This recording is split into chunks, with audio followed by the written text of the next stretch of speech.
kanina. Itong dako nga C.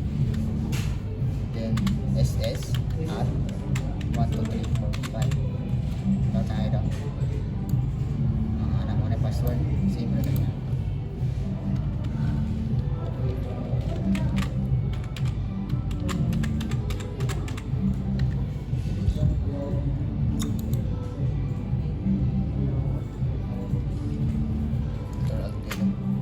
Control Alt Then CSS.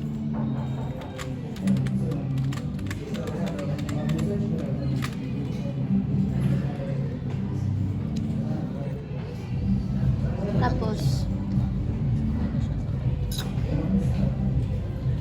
dyan eh, no? pero yes, mana to siya?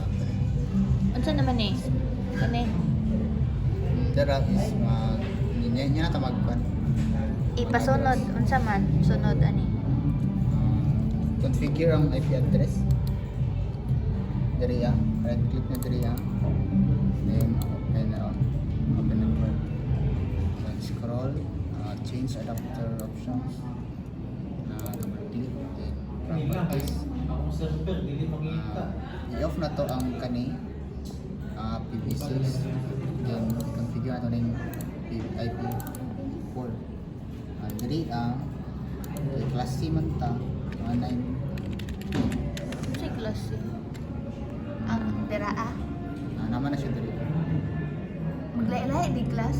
yes Huh? class C man ang gamit ron pero kung sa susunod ka I think class C na siguro depende siguro basta mo ayos mo magana But if lay ito Laylay. Then one yung pinakalisod ng class C. So, ayos na kayo. Ang kalayan mo ito kayo. Kanin mo IP address. Ay, sa IP address lang. Okay, naanag lang tawag 192.168 mo ito, mag-class C na lang ta. And 0.2.5 server ni siya ha. Then tab again. Default gateway is 192.168.1. Then DNS server is 192.168.2.5 which is parehas siya sa IP address sa server. So mata siya. Man ani? Dito po, set up po dito ang IP address Sa dito. client. Sa client.